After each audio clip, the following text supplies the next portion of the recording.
بەڕێز جێگری سەرکۆسینان فەرمانی کرد کە بۆردەکە تێکەڵە بێت. بەڕێز سەرۆکی دەستەی نەزەها وەکو وەزیرێک لە حکوومەتی هەرێمی کوردستان، بەڕێز نوێنەری سەرۆکی دەستەی مافی مرۆڤ، بەڕێز نوێنەری چاودێری دارایی و بەڕێز نوێنەری داواکاری گشتی، ئەمە چوار جهەتی حکومین کە لەناو بۆردی چاودێریەکەن. بەڵام هاوشانی ئەمە ئەبێ خەڵک و نوێنەراتی خەڵکی تیاوێ، باشی نوێنەرەکانی خەڵکی شەوانن کە لێرن، مامۆسایانی ئایدی کە قەدر و حرمەتێکی تایبەتیان هەیە لەناو خەڵکە و بە دڵنیایی بەوەش ناسراون کە بە داکۆکی لە مافی خەڵکەکەن، شەڕ لەسەر مافی خەڵکەکەن، بۆ ئێمە هێناومان کە ئەمڕۆ لە بەردەمی ئێمە شەڕ لەسەر مافی خەڵکەن، بۆ مافی خەڵک پێکەوە دابین بکەین.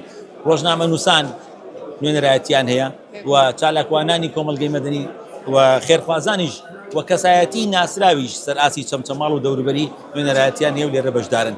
بۆیە ئەگە سەیریکەی بۆردەکە پێکهاتەیەکی هەمە چەشنەیە کە نوێنەرایەتێکی تەواوی حکوومەت و دامەزرا و فەرمیە چاودێریەکە ڕقابیەکان و خەڵکی ژەکات.